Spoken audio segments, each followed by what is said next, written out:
అందరికీ వందనాలు. We are going to say the 10 commandments. Thou shalt have no other God before me. నీ దేవుడే యెహోవాని నేను తప్ప నీకు వేరొక దేవుడు నీకు ఉండకూడదు. Thou shalt not make any graven images. పైన ఆకాశం ఉందే కానీ కింద భూమి అందే కానీ భూమి కింద నీళ్ళే అందే కానీ దేని రూపంనైనను విగ్రహంనైనను నీ పూజింపకూడదు. వాటికి సాగల పడకూడదు, వాటికి పూజింపకూడదు. Thou shalt not take the name of the Lord thy God in vain. నీ దేవుడైన యెహోవా నామమును వ్యర్థంగా ఉచ్చరింపకూడదు. Remember the Sabbath day to keep it holy. విశ్రాంతి దినమును పరిశుద్ధంగా ఆచరించుటకు జ్ఞాపకం ఉంచుకొనుము. Honor thy father and thy mother.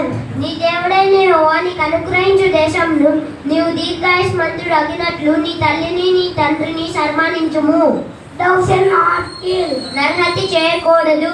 Thou shalt not covet adultery. వ్యభిచరింపకూడదు. Thou shalt not steal. దొంగలించకూడదు. Thou shalt not bear false witness against thy neighbors. నీ పొరుగువారి మీద అబద్ధ సాక్ష్యం పలకకూడదు. Thou shalt not covet our neighbor's house. నీ పొరుగువారి ఇల్లును ఆశింపకూడదు. నీ పొరుగువారి భార్యనైనను అతని దాసునైనను అతని దాసినైనను నీ పొరుగువారి తగు దేని తగునైనను నీవు ఆశింపకూడదు అని చెప్పాను. Thank you.